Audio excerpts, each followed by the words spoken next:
Bom dia, graça e paz. Nosso tema hoje é arrependimento e a gente chamou de arrependimento o conserto com Deus, o conserto de Deus. Conserto de consertar-se com Deus, né, de arranjo, de tá quebrado e consertar-se com Deus, e conserto de Deus, de aliança de Deus. Deus faz aliança a partir do arrependimento e a gente se conserta com Deus se arrependendo. Então, o arrependimento é conserto com Deus e conserto de Deus. A aliança de Deus é para quem se arrepende e a gente se conserta com Deus se arrependendo.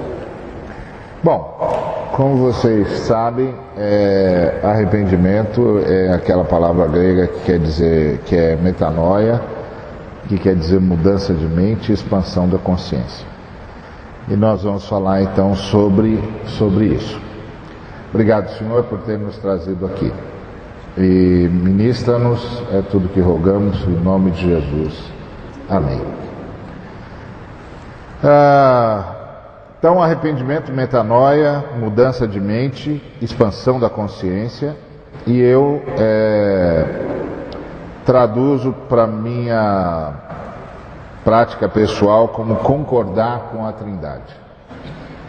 Aliás, concordar com a Trindade é a coisa mais difícil do mundo. É a coisa mais difícil. Leva muito tempo para que cada um de nós concorde com a Trindade. Muito tempo. Muito, mas é muito tempo. Eu acho que leva a vida toda. A gente concorda com a Trindade no básico, mas não concorda nos detalhes. Se você chegar para qualquer crente em Jesus e perguntar se só Jesus é o Salvador, ele vai dizer que é, claro. Se você chegar para qualquer crente em Jesus e perguntar se para ser salvo precisa nascer de novo, é isso aí, precisa nascer de novo. Tem de se arrepender dos seus pecados e tal, e isso, todo crente vai dizer, é isso mesmo, só Jesus, tem de nascer de novo, tem de se arrepender dos seus pecados, tem de entregar a vida para Jesus. Então no básico, todos nós concordamos com a Trindade, sem Jesus não tem salvação, mas nos detalhes, nós não somos muito chegados a concordar com a Trindade, não. E eu não preciso nem ter muito trabalho para a gente, não é preciso ter muito trabalho para a gente perceber isso, porque basta olhar para a igreja, né? Basta olhar para a vida da igreja que você vai descobrir que a nossa maior dificuldade é concordar com a Trindade. Se a gente concordasse sempre com a Trindade, nós nunca teríamos nos dividido. Para começar por aí. Começar por baixo, assim, começar pelo elementar. O tal do elementar, meu caro Watson. Se a gente concordasse com a Trindade sem problemas, nós nunca teríamos nos dividido. Nós não teríamos problema na igreja se todo mundo concordasse com a Trindade. Nós não teríamos fofoca se todo mundo concordasse com a Trindade. Porque a Trindade diz que não é para falar nada de alguém, é só para falar com alguém. Se você vai falar de alguém, você tem que falar com ele. É isso que a Trindade ensina. Mas nós não fazemos assim. A Trindade diz que não era para se dividir de jeito nenhum. Preciso gastar tempo conversando sobre quanto nós já nos dividimos da história? Não, bobagem, né?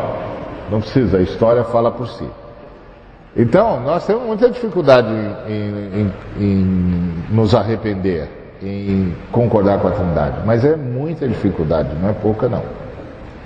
É o que mais leva tempo, é a gente concordar com a Trindade. Inclusive a gente tem várias fases nisso. Numa delas, por exemplo, a gente é capaz de concordar que por exemplo, determinada coisa é pecado. A gente, por exemplo, concorda que determinada coisa é pecado. Mas a gente não concorda necessariamente com Deus em aquilo ser pecado. A gente só diz, não pode fazer porque é pecado. Se eu gosto, se eu não gosto, é assim mesmo, paciência, eu não vou brigar com Deus. É uma concordância pela metade, não é? Quantas vezes eu já não ouvi irmãos dizendo assim, mas não, então não pode fazer nada? Você fala, uai, que encontro que você teve com Jesus? Você está irritado porque não pode fazer nada? Tem muita coisa que você pode e deve fazer. Dessas, quantas você está fazendo? Né? É igual o irmão que eu estava ministrando sobre a graça, e ele falou assim, pastor, esse negócio aí de graça aí é muito fácil, né? Falei, não sei. Se o irmão diz que é fácil, deve ser, eu não sei. Aí ele disse, não, porque então eu posso fazer qualquer coisa. Eu falei, pode? Porque tudo é graça. Eu falei, irmão, na minha experiência, todo mundo que diz que pode fazer qualquer coisa não sabe nada da graça. Mas o irmão diz que está sabendo e diz que pode fazer qualquer coisa, o irmão deve ser a primeira exceção que eu conheci. Porque geralmente quem sabe da graça quer viver tudo que a graça pode dar, que é ser cada dia mais parecido com Jesus. Quem conhece Jesus não fica perguntando onde é a fronteira. Entendeu? Alguma coisa está errada com o irmão, se o irmão está perguntando onde é que é a fronteira, até onde eu posso ir. A gente que conhece Jesus quer ficar o mais perto dele possível. Você está perguntando até quão longe pode ficar dele? Tem alguma coisa errada aqui. Então, você vê como de concordar com a Trindade não é uma coisa simples, não. A gente leva muito tempo para concordar com a Trindade. Eu diria que leva a vida toda. E então, o que eu gostaria de dizer é que, na minha visão, arrepender-se é finalmente concordar com a Trindade. Concordar que a Trindade está certa no que pede, no que diz, no que faz, em como determinou as coisas, em como disciplina as coisas, em como aponta os caminhos, que a Trindade está certa, que a vontade da Trindade é a única coisa funcional no universo, que qualquer coisa fora da vontade da Trindade é uma perda absoluta de tempo e de razão. Só a Trindade sabe. Só a Trindade sabe. Então, arrependimento é concordar com a Trindade.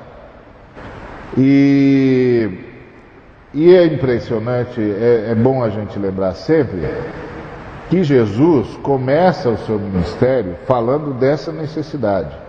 Daí em diante, Jesus começou a anunciar a sua mensagem. Ele dizia: arrependam-se dos seus pecados, porque o reino do céu está perto. Então, a ideia de arrepender-se, de concordar com a Trindade, é diante da iminência do reino. É diante da iminência do reino. É uma exigência a partir da iminência do reino. E o reino é o fim da rebelião. Então, que Jesus começou com João Batista, mas que Jesus e João estavam dizendo é que Deus ia pôr ordem na casa. Deus vai pôr ordem na casa. Então Deus vai acabar com toda a rebelião no universo. Não vai haver mais espaço para rebelião no universo. E em não havendo mais espaço para rebelião no universo, não há mais espaço para rebeldes no universo. E aí, o que Deus está dando é uma grande chance de todos os que estão em estado de rebelião virem para o estado de adoração. Essa é a chance que Deus está dando, para a gente mudar de estado. Sair do estado de rebelião e vir para o estado de adoração. O estado de adoração é aquele estado em que a gente vive para fazer a vontade do Senhor. Que é um estado onde não é um estado de obediência, é um estado de cumplicidade com Deus. Porque o escravo obedece, o filho é cúmplice. É muito mais do que obedecer. É muito mais do que obedecer. É adorar. É uma cumplicidade com Deus. É entender o que Deus está fazendo e dizer, eu tô com o Senhor. Eu estou com a Trindade. A Trindade sabe o que está fazendo. Eu estou com a Trindade. Se a Trindade diz que A é porque é A mesmo. Se a Trindade diz que não é porque não é mesmo. Então, é reconhecer que a Trindade é a causa e o objetivo de todas as coisas no universo. Tudo começa e termina na Trindade. E aí, a Trindade está anunciando a chegada do reino, o reino do céu. O reino do céu é uma nova realidade que vem. E é a última realidade da história. É a última realidade da história. Foi assim que apareceu no sonho de Nabucodonosor. Lá no sonho de Nabucodonosor, havia uma estátua enorme, construída com vários tipos de materiais. A começar pelo ouro, passando pela prata, pelo bronze, pelo ferro, e o ferro culminando na mistura de ferro e de barro. Aquela estátua era a sucessão dos reinos. Foi o que Daniel disse para o Nabucodonosor. Ele disse que a primeira parte, a parte de ouro, representava o governo ou o império de Nabucodonosor, o império dos babilônios. Que a outra parte, representada pela prata, representava o império da Média Pérsia.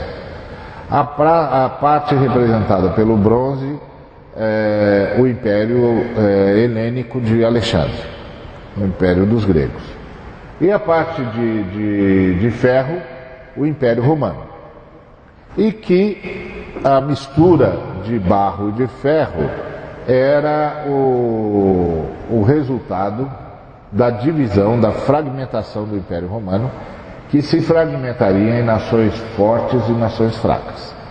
Quando o Daniel estava falando isso para o Nabucodonosor, ele estava fazendo muito mais do que talvez ele tivesse até consciência. Primeiro, ele estava dando uma noção de história. Uma noção de história que contrariava tudo que havia naquela época, porque os gregos, mais tarde, vão reforçar uma crença que já era comum naquela época, que era a crença do eterno retorno. As coisas vão e voltam, vão e voltam, vão e voltam, ou seja, a história não vai para lugar nenhum. Era assim que as pessoas pensavam. E os gregos, eles sistematizaram isso. Eles sistematizaram essa coisa do eterno retorno, que a história não vai para lugar nenhum. Fica dando volta, fica dando volta, fica dando volta, fica dando volta, fica dando volta. Não é? É a mesma ideia que está, por exemplo, na doutrina da reencarnação. A doutrina da reencarnação é uma história que não vai para lugar nenhum. Você vai e volta, vai e volta, vai e volta, vai e volta, vai e volta, vai e volta. O dia que você não voltar mais, você virou fantasma. Então você virou um fantasma iluminado, não é? Porque aí o cara diz, mas eu vou ficar assim, indo e vindo, indo e vindo, indo e vindo. Aí o camarada diz, não, um dia você não volta mais. Ah, o que é você? Ah, um espírito aprimorado. Espírito aprimorado é, em outras palavras, um fantasma iluminado, porque você não tem corpo, você não é mais gente. É simples, gente tem corpo. Se não tem corpo, não é gente. É um fantasma. As crianças sabem disso. Qualquer criança, pergunta para qualquer criança, o que é um espírito sem corpo? Ele vai dizer, é um fantasma. Um fantasma iluminado. Isso não muda, isso não para, isso não chega a lugar nenhum. É porque é uma doutrina que não sabe o que fazer com a morte. Esse aqui é o ponto. É uma doutrina que não sabe o que fazer com a morte. Então é assim, o cara diz, não, eu estou pagando, um dia eu pago tudo. Tá, e o dia que você pagar tudo, você vai ser o quê? Um fantasma iluminado. Ué. Então, não resolveu, porque você entrou nesse parafuso da morte e não saiu dele. Porque o único jeito de você não morrer é continuar morto. Então isso não é vitória nenhuma. Isso não é nada. Isso não vai para lugar nenhum. Isso é a mesma tese do eterno retorno. Quer dizer, não tem saída. Não tem saída. Daniel, quando fala com Nabucodonosor, ele dá uma noção nova de história que até então ninguém conhecia naquele nível de detalhamento, que a história tem começo, meio e fim, que a história vai para algum lugar, que nós não estamos à deriva no universo, que tem propósito, que tem desiderato no universo, que esse negócio não está solto no ar, não. Essa é a grande mensagem da fala de Daniel pro Nabucodonosor, que a história tem projeto para esse negócio aqui. Esse negócio não está solto, não. A história tem começo, meio e fim. E ele diz, no seu sonho a história começa no Senhor, mas termina na pedra, porque a estátua, quando o Nabucodonosor no sonho está admirando aquela estátua extraordinária, uma pedra solta por mãos que não eram humanas atinge a estátua. E ao atingir a estátua, a transforma em pó. E aí vem um vento impetuoso e varre todo o pó que seria o restolho da estátua, de modo que da estátua não fica nem memória, não fica nada. Porque o pó, que seria um monumento à memória, um memorial, algo passou por aqui, não é? E uma homenagem constante àquela estátua, não está mais lá, porque o vento levou. Igualzinho o filme de Hollywood, e o vento levou tudo, não sobrou nada.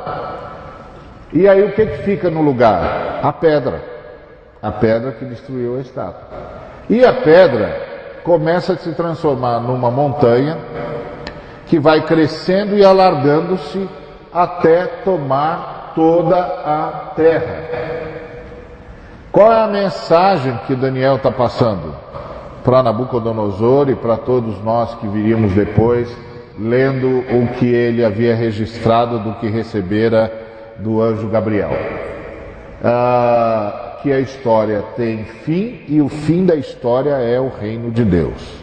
O reino de Deus é o último movimento na história. E é isso que Jesus vem anunciar. Começa com João Batista e Jesus dá continuidade a essa mensagem e profundidade a essa mensagem. Porque na voz do João Batista, o reino de Deus ainda eram atos de justiça de Deus, corrigindo Israel. Mas na voz de Jesus, o reino de Deus era o que Daniel tinha visto.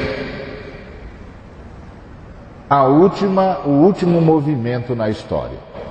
O fim da história.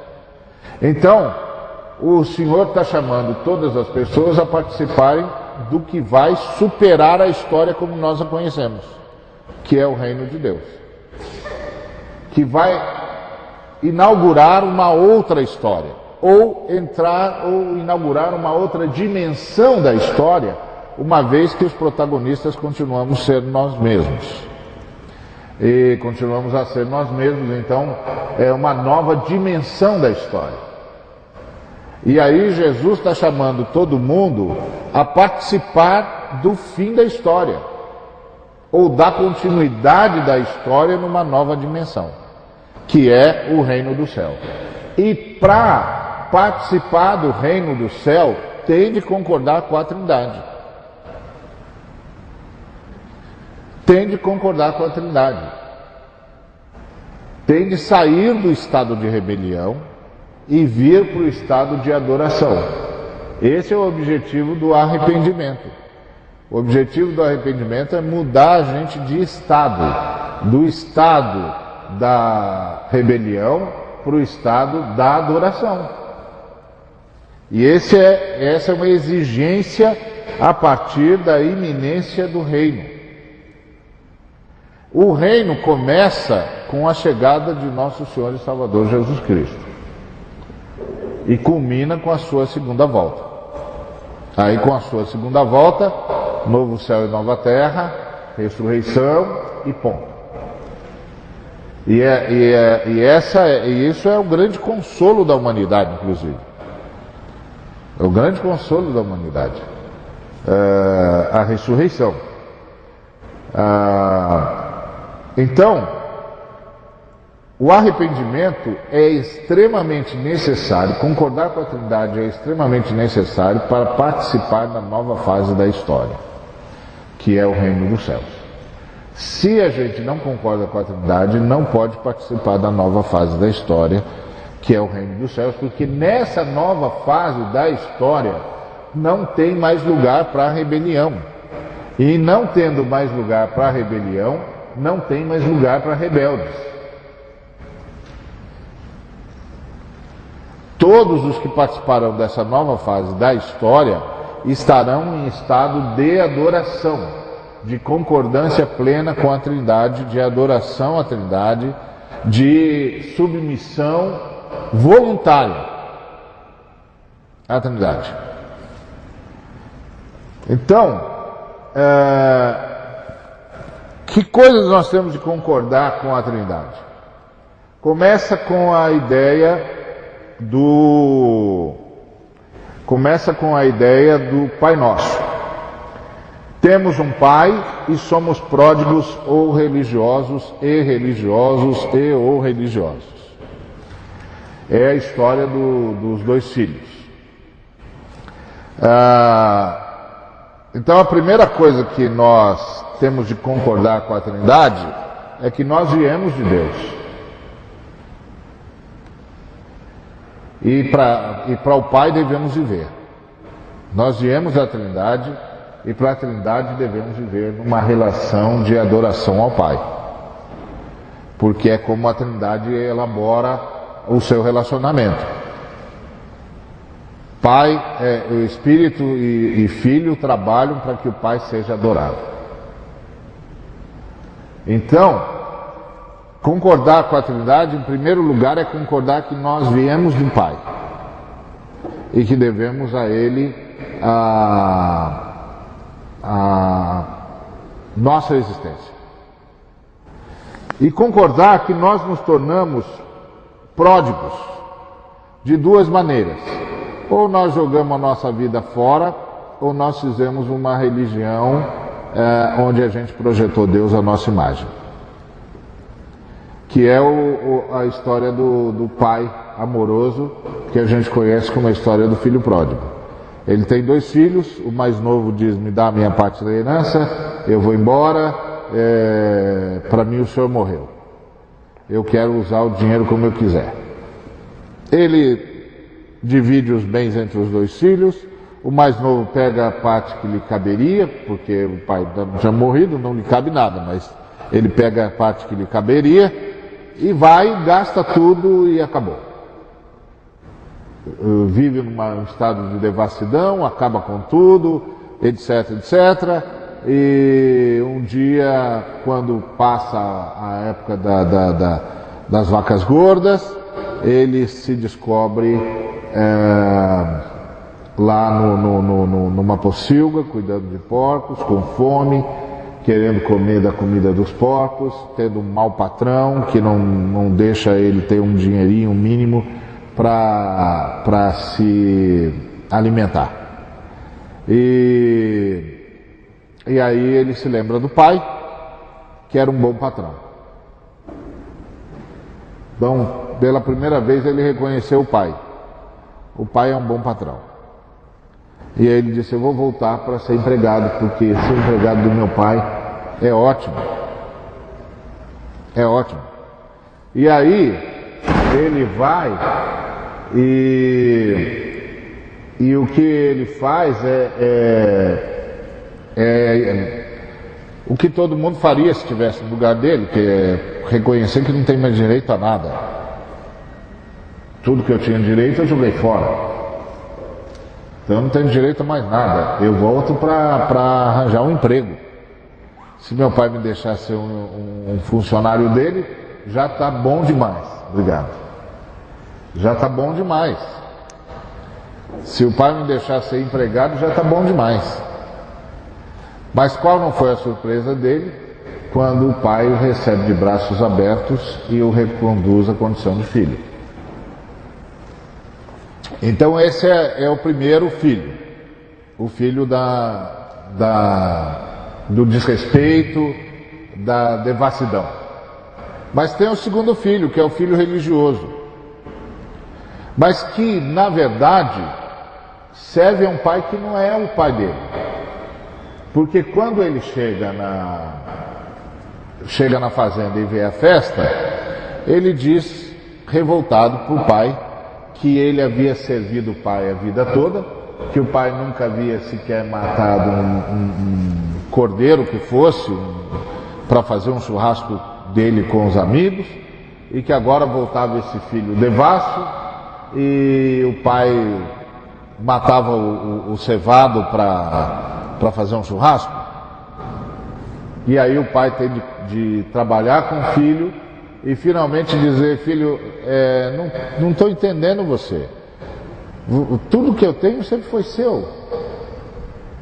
Você não fez quantos churrascos quis, porque não quis. Se você quisesse ter feito um churrasco por dia, podia ter feito. Você não fez porque não quis. E aí a gente descobre que aquele cara que ficou também queria ir embora.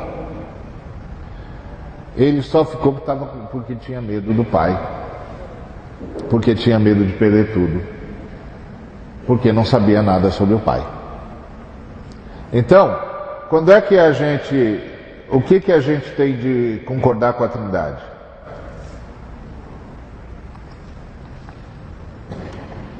Que a gente tem um pai que a gente não conhece direito e que a gente tem usado muito mal tudo que ele nos deu. E que a gente precisa conhecê-lo, como ele é, e entender quem é que nós somos.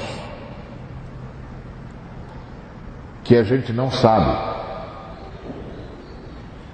De fato, a gente se supõe, né? A gente não se conhece, a gente se supõe.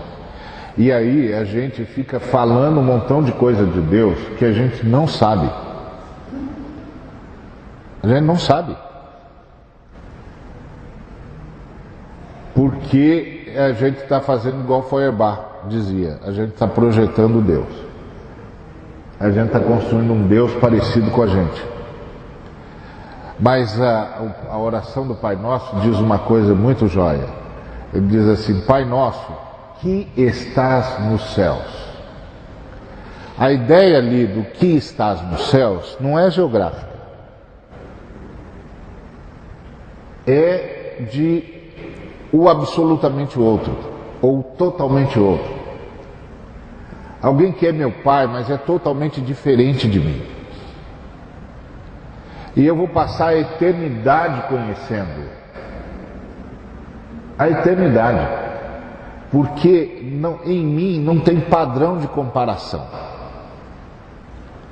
É claro que aqui e ali aqui e ali a gente é capaz de expressá-lo. O Marcão tem uma poesia muito bonita, que ele fala em homenagem ao pai, em que ele diz que no jeito finito do pai dele ser Deus, o pai dele ensinou os infinitos modos de Deus ser pai. Porque é isso. Deus é um ser a ser conhecido. Nós não podemos ser donos de Deus. Então nós temos de concordar com a Trindade, nós que somos religiosos, qual é o nosso arrependimento? É a gente concordar com a Trindade que na ânsia de servir a Deus, muitas vezes nós nos tornamos donos de Deus. E aí nós começamos a dizer de Deus o que nós não sabemos. E quanto mais nós dizemos de Deus o que nós não sabemos, mais nós afastamos pessoas do Deus que as queria perto. Porque nós estamos dizendo um montão de coisas de Deus que nós não sabemos. Não é? A gente, por exemplo, fica dizendo o que Deus vai fazer, o que Deus não vai fazer com uma pessoa se ela fizer isso, aquilo outro. Eu não sei. Porque a pessoa sempre pode se arrepender. E arrependimento é uma coisa que só Deus conhece. Só Deus identifica.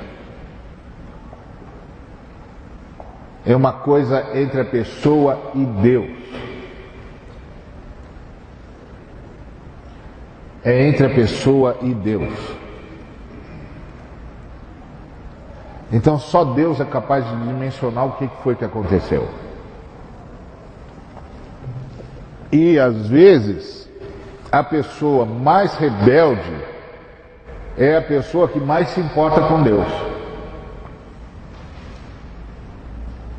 É a história da mulher de Samaria. Que quando Jesus chega lá, ela é a rebelde.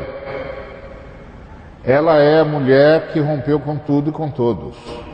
Ela está agora com uma pessoa que não devia estar. A comunidade a discriminou. Ela vai buscar água na hora do almoço. E buscar água na hora do almoço naquela região é um castigo. Ela vai buscar na hora do almoço. A comunidade não a quer não quer as outras mulheres com ela, nem a quer com as outras mulheres. Ela está em briga com a comunidade está em briga com ela. Ela está vivendo contra a lei. E aí, quando Jesus começa a conversar com ela, ela diz assim: olha, ninguém nem sabe onde é que se adora a Deus. Os nossos mestres dizem que é no Monte Gerizim, vocês dizem que é no Monte Sião, lá em Jerusalém. Nem saber onde se adora a Deus o pessoal sabe. Onde se adora a Deus? Onde se adora a Deus? E aí Jesus diz, antes era em Jerusalém, agora é em qualquer lugar. Porque Deus é Espírito, e os seus adoradores têm de adorar em Espírito e em verdade, e é gente assim que Ele está procurando.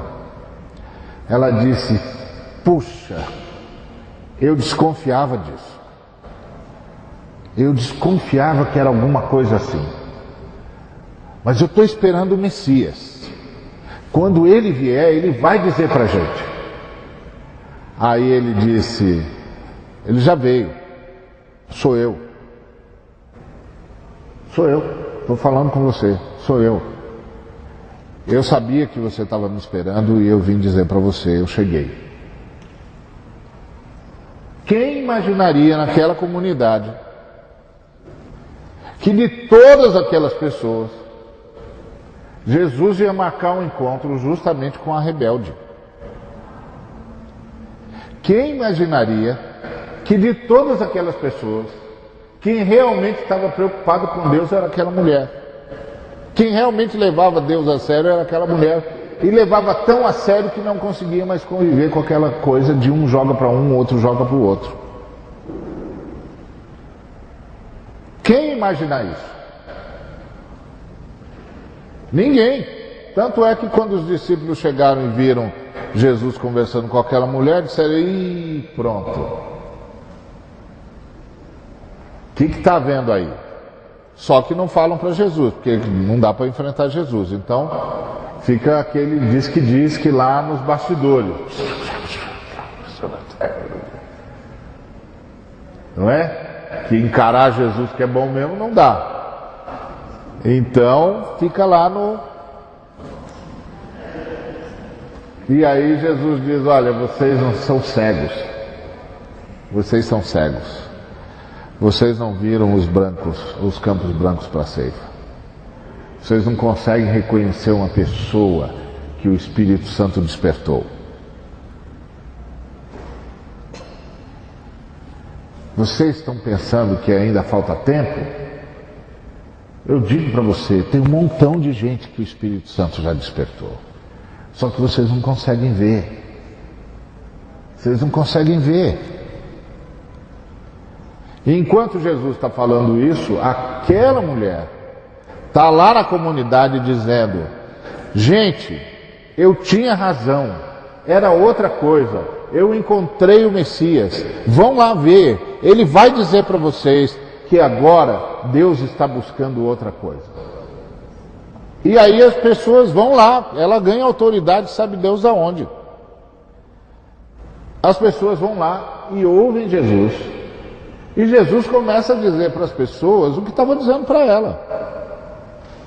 Continua a conversa. E aí no final da conversa, as pessoas dizem para ela: olha, a gente agora acredita, não pelo que você falou, mas pelo que nós ouvimos dele, ele é o Salvador, ele é o Messias. Você estava certa. Quem ia imaginar um negócio desse?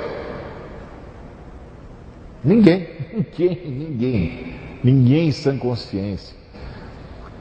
Porque os nossos olhos não conseguem atravessar a fronteira da transcendência.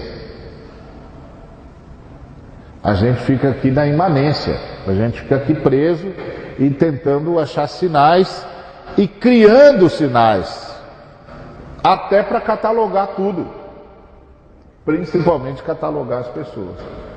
O Espírito Santo está trabalhando na vida das pessoas, você nem sabe como. Por isso que Jesus disse: vocês têm que ter sensibilidade ao Espírito, para vocês verem quem é que o Espírito já despertou. Então, o arrependimento é concordar com a Trindade que somos do Pai e que somos ou religiosos ou pródigos. Ou estamos jogando a vida fora, ou estamos jogando Deus fora. Porque os religiosos ficam jogando Deus fora da vida. Porque o Deus de muitos dos nossos colegas não dá para conviver. Porque é um Deus distante demais, um Deus que está com um chicote na mão e que diz o que eu tenho de fazer, sabendo que eu não tenho força para fazer. Isso é complicadíssimo. O Deus que se revelou em Cristo Jesus é o Deus que nasce dentro da gente. E é na força dele que a gente vive.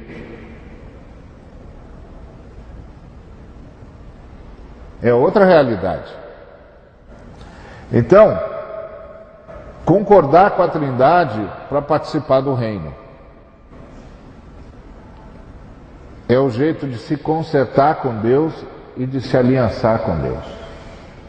Concordar com a Trindade para participar do reino. Agora, é preciso lembrar que a gente concorda com a Trindade, deixando de viver a vida de qualquer jeito e deixando de querer ter um Deus do nosso jeito.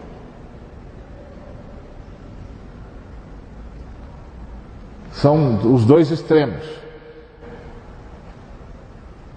Eu me lembro de um amigo que ele tinha uma doutrina sobre arrependimento brabíssima.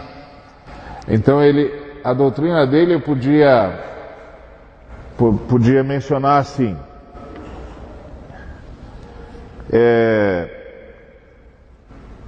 você tem de se lamentar a vida toda. Se você não se lamentar a vida toda é porque você não se arrependeu. Essa era a doutrina dele. Então ele dizia o tempo todo: não, Ari, somos miseráveis, miseráveis, miseráveis, miseráveis, miseráveis, miseráveis. Eu dizia: meu Deus, a miséria é demais. Isso aqui, tá todo mundo roubado, porque é muita miséria. Ah, obrigado. É muita miséria, é muita miséria. Não, nós somos miseráveis.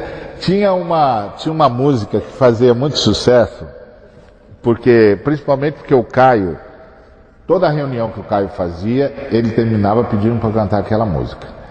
E era uma música que dizia: quero que valorize o que você tem, você é um ser, você é alguém tão importante para Deus, chega de sofrer de angústia e dor nesse seu complexo inferior, dizendo a todos que você não é ninguém.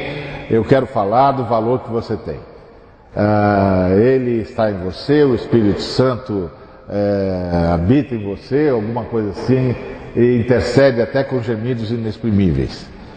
Por isso você cante, exalte o Senhor, você tem valor, o Espírito Santo habita em você, alguma coisa assim. Era brega, muito brega, mas a letra estava certinha. A música era brasileira, e como já dizia o grande Roberto Carlos, o Brasil é brega. A gente pode, os mais sofisticados entre nós, que gostam como eu de bossa nova, de jazz e tal, a gente finge que não é, mas a gente sabe que é.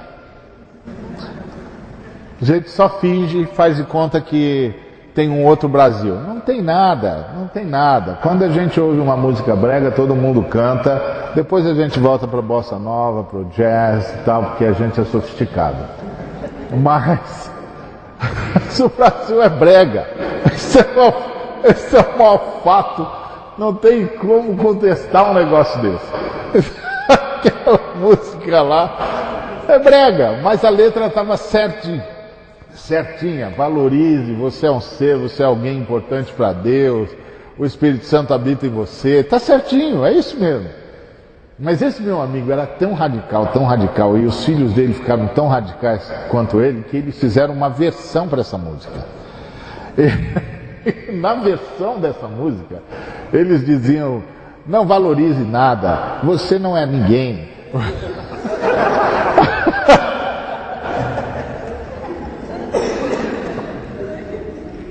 Você não é importante para Deus coisa nenhuma.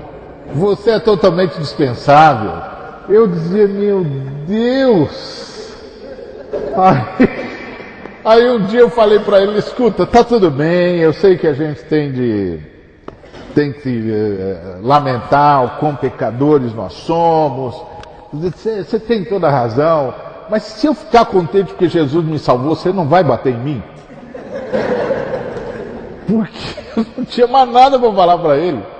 A hora então que ele me mostrou a versão que os filhos fizeram, eu pus a mão na cabeça e falei: ah, meu Deus, está tudo perdido aqui. Por quê? Porque ele fez um Deus do jeito dele. Eu falei: cara, esse Deus é a sua cara. Mas se eu entendo a Bíblia, não era você que tinha de ser a cara de Deus? Esse Deus é a sua cara. Você é bravo igual você. É assim com o revólver na mão o tempo todo. Meu, que Deus é esse? Ele é a sua cara, rapaz. Mas não era você que tinha de ser a cara de Deus? Tem alguma coisa errada aqui? Então, é essa coisa do filho mais velho, que tinha um pai que era a cara da raiva dele. E muitas vezes nós somos assim. Então, concordar com o pai é concordar que o pai é totalmente outro. O pai é totalmente outro.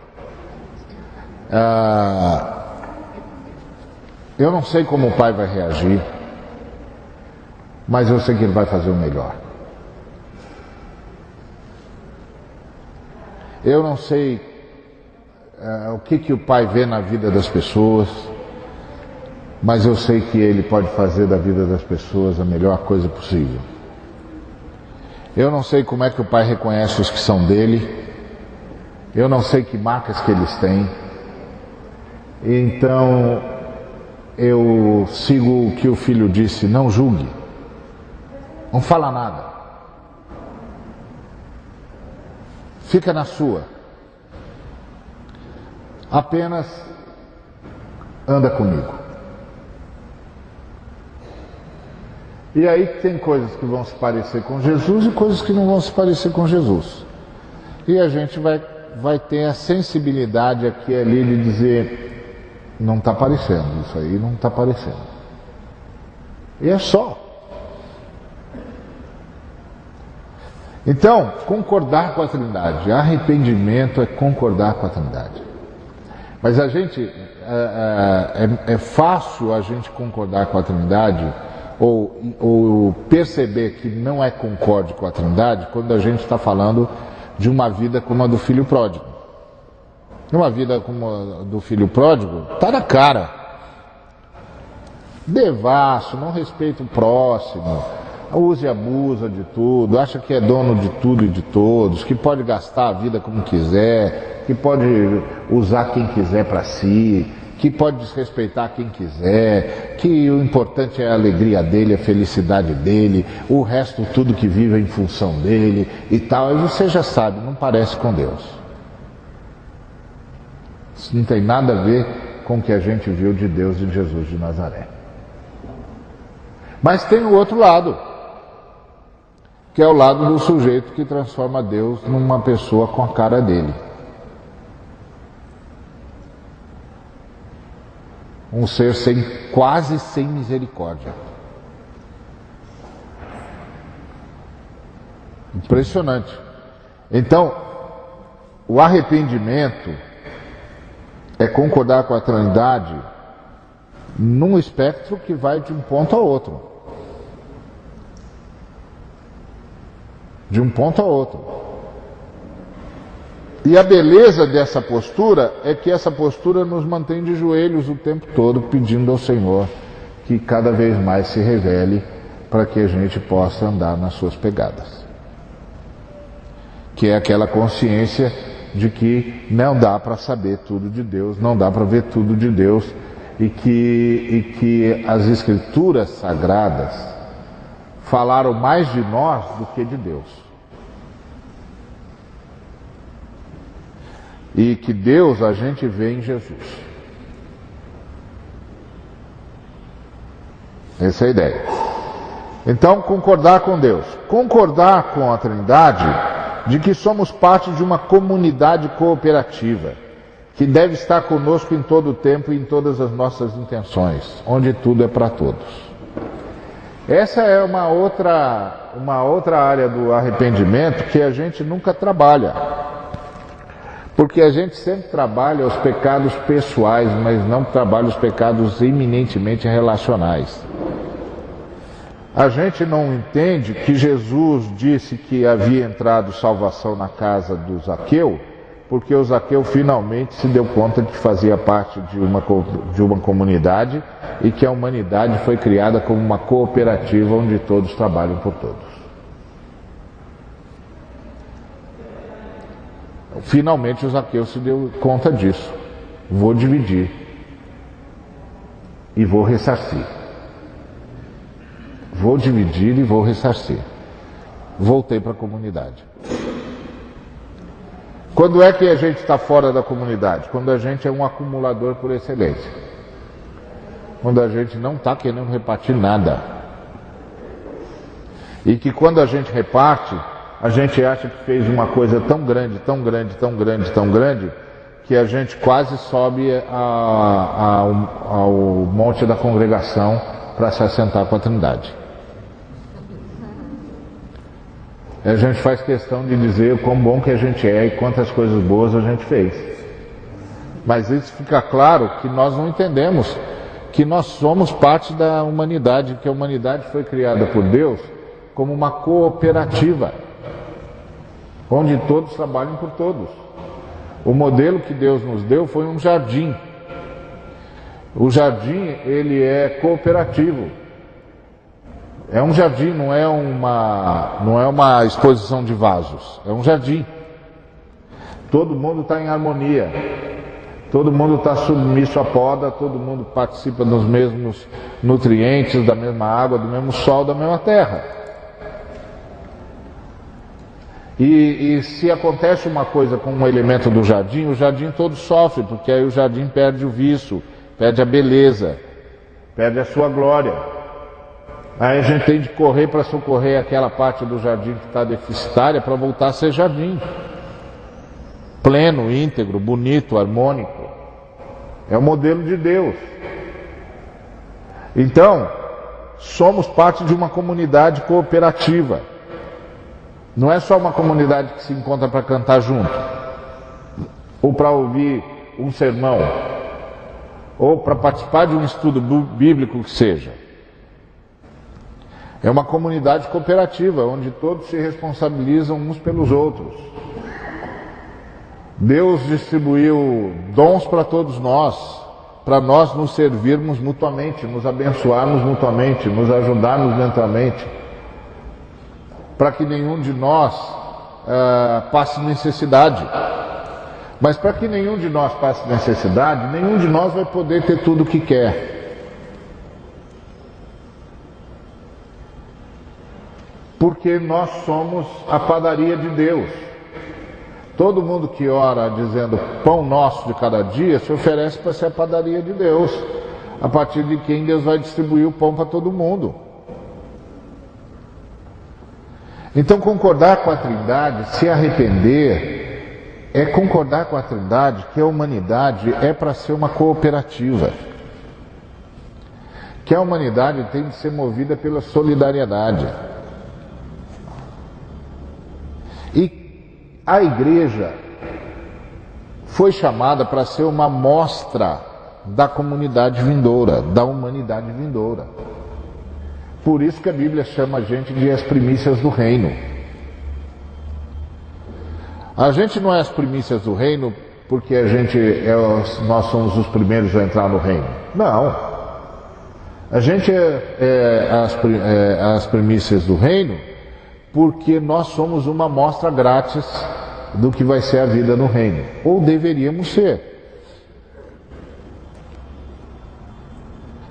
E se a gente for muito honesto, a gente vai chegar à conclusão que a nossa amostra grátis é uma péssima propaganda. Olha, às vezes dá vontade de falar para o senhor assim, o senhor é genial, mas os seus marqueteiros,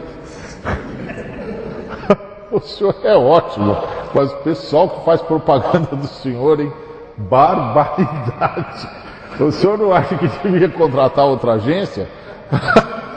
O negócio está muito ruim. Está muito ruim, Jesus. Nós não estamos conseguindo fazer ninguém ver a beleza do que o Senhor está preparando.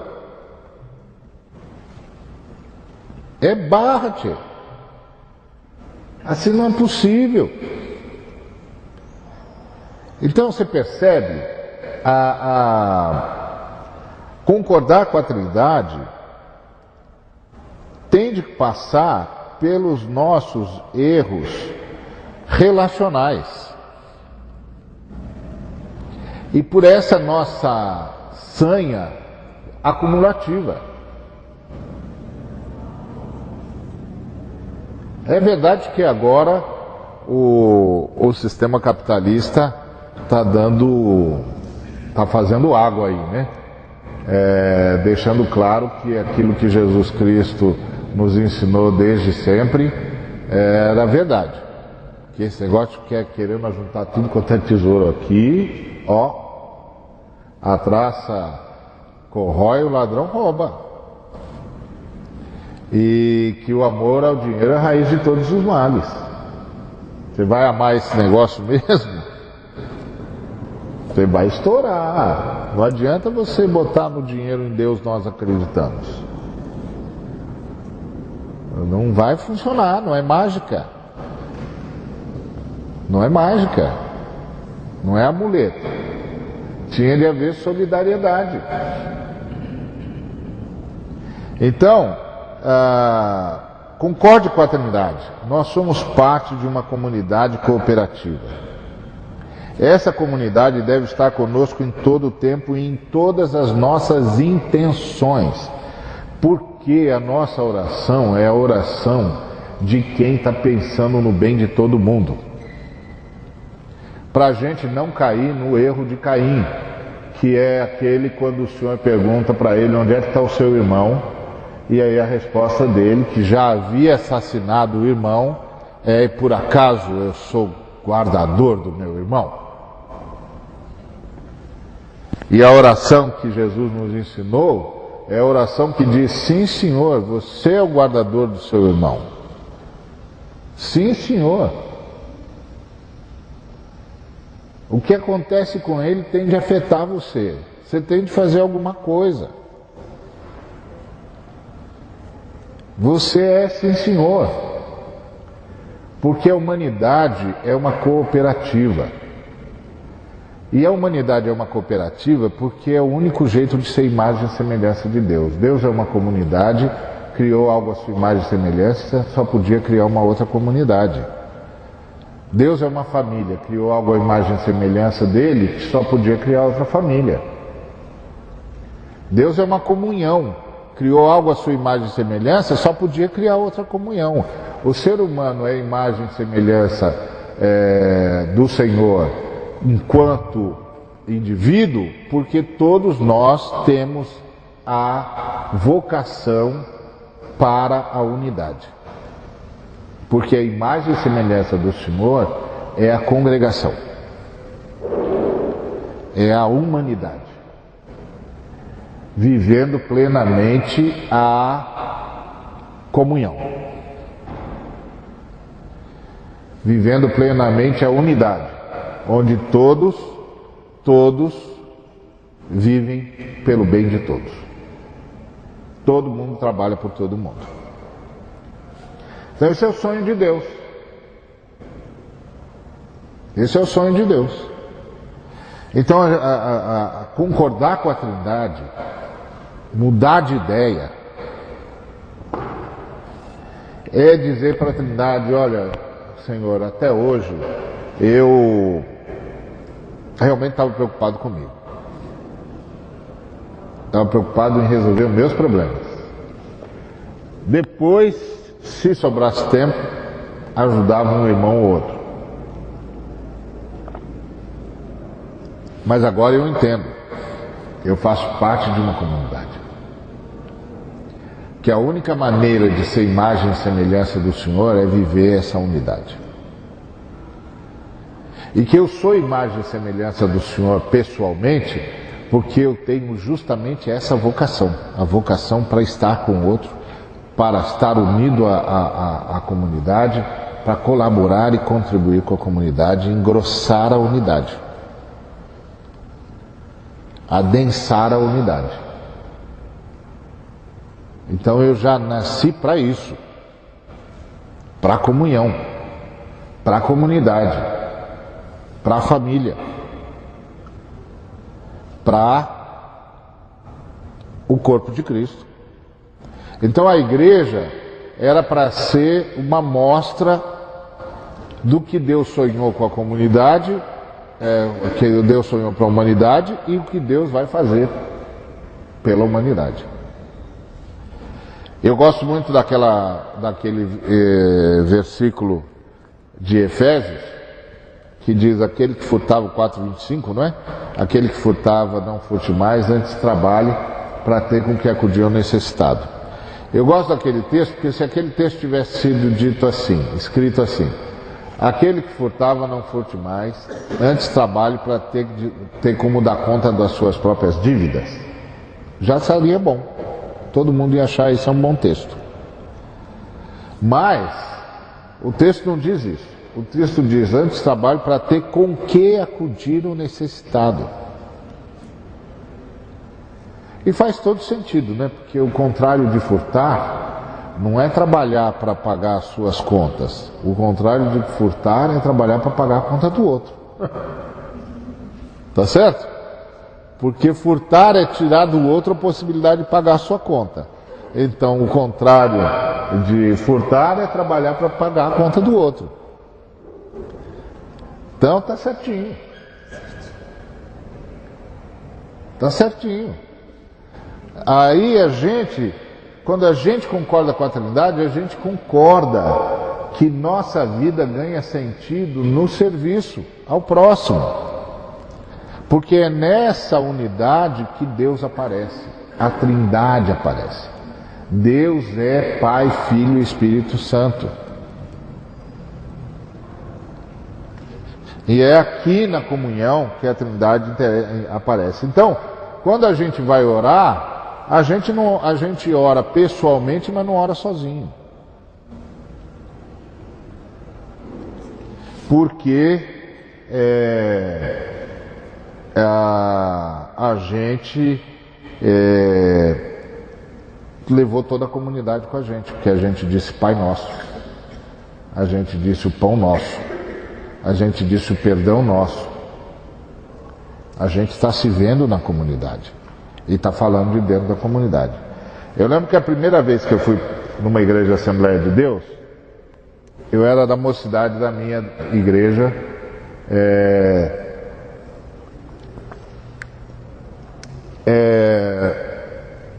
e fui eu e o presidente da mocidade. Ele era o presidente, eu era o vice. Aí nós fomos, porque era um grande encontro de jovens, e eles tinham chamado os presidentes de jovens e vice-presidentes, a diretoria, para fazer um grande encontro de jovens junto com a Assembleia de Deus, que era uma coisa rara, porque a gente quase não se encontrava.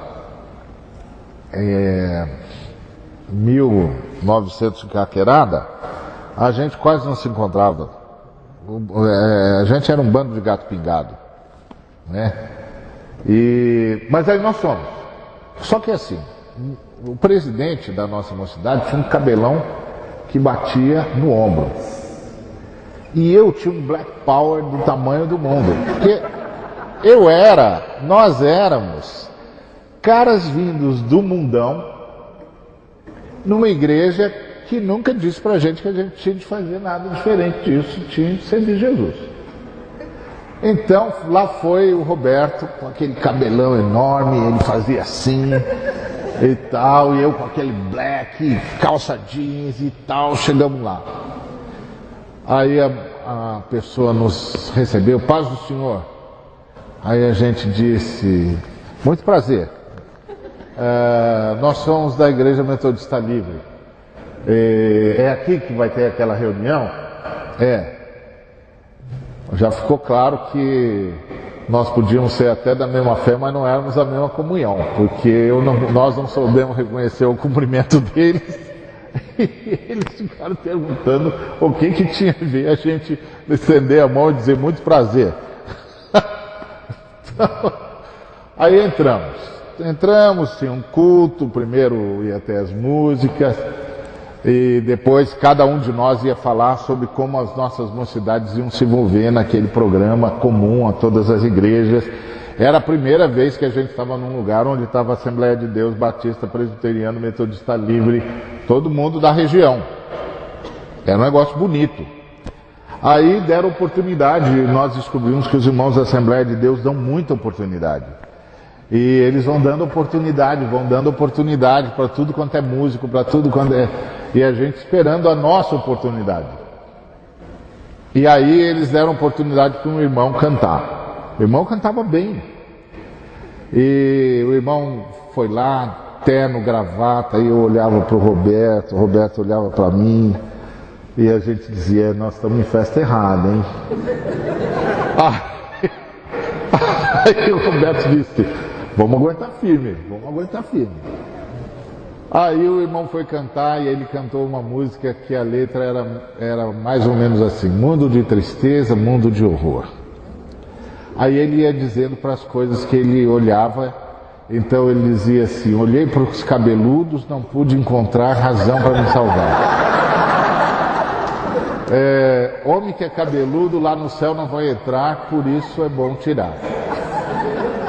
Aí ele cantou: olhei para a mini saia, não pude encontrar. Aí nós demos graças a Deus que nenhuma irmãzinha tinha vindo com a gente.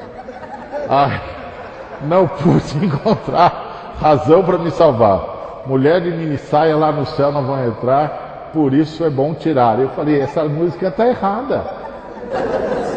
Tinha de ser trocar, não é? E o Jandelli, Roberto Jandelli, falava para ele: cala a boca aí.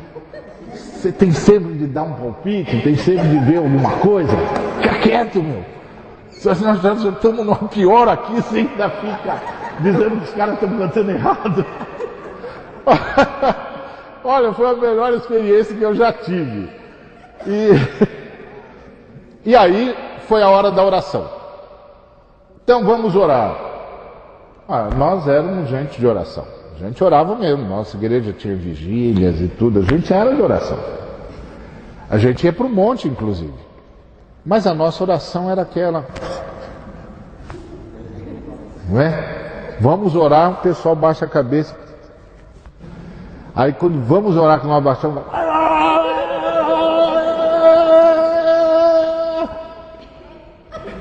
meu Deus! Que loucura! Quando que acaba a oração?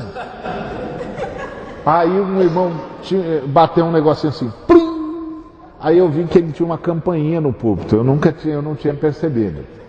Mas depois eu comecei a pensar, sabe de uma coisa? Acho que na presença de Deus é assim, que está todo mundo falando com ele o tempo todo. Eu acho que os irmãos da Assembleia foram lá, viram como é que era e reproduziram aqui. Porque Deus deve ouvir assim mesmo, todo mundo falando a mesma coisa, tudo quanto é língua e tal. Qual é a beleza de uma experiência como essa? É a beleza de ver que você faz parte de uma grande cooperativa. Que as pessoas têm formas diferentes, mas nós devíamos ser uma grande cooperativa. Uma grande cooperativa. Cooperando uns com os outros.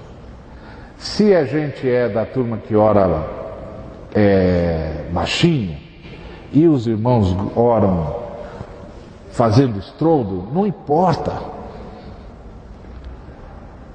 Porque na verdade nós somos uma cooperativa. A cooperativa humana.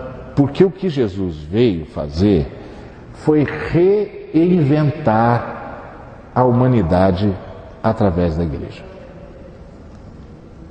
Então eu preciso concordar com a Trindade que nós somos parte de uma comunidade cooperativa. Que o que afeta o meu irmão me afeta. Que nós somos todos iguais. E que é assim mesmo. Tudo é para todos. Tudo é para todos. Então o arrependimento é esse concerto com Deus e é esse concerto de Deus. Quando a gente vai ganhando a visão de Deus sobre a humanidade. E aí a igreja que se arrependeu vai virar cada vez mais um exemplo da humanidade que virá. A humanidade do novo céu e da nova terra. É a humanidade que virá a partir da ressurreição. E nós fomos chamados para ser uma amostra grátis. Uma amostra grátis. E aí as pessoas deviam entrar no nosso meio e ficar impactados, descobrindo que tem um outro jeito de ser gente, um outro jeito de viver como gente, um outro jeito de se relacionar como gente, gente que se importa, gente que reparte, gente que compartilha. Então, concordar com a Trindade é concordar que somos parte de uma comunidade cooperativa, que deve estar conosco em todo o tempo e em todas as nossas intenções. O que quer dizer? Que a gente deveria passar o dia todo pensando que o que eu estou fazendo por toda a humanidade. E que essa parte da humanidade, que é a amostra grátis da humanidade que virá, é a primeira que vai ser beneficiada pelo que eu estou fazendo, mas todos nós juntos vamos beneficiar todos os outros. Para que eles vejam o que foi que nós perdemos. Mas principalmente para que eles vejam o que é que já é possível recuperar. Porque esse é o ponto. O que já é possível recuperar? Antes do novo céu e da nova terra. Não era para a gente ser amostra grátis. Bom, vamos ter o nosso intervalo.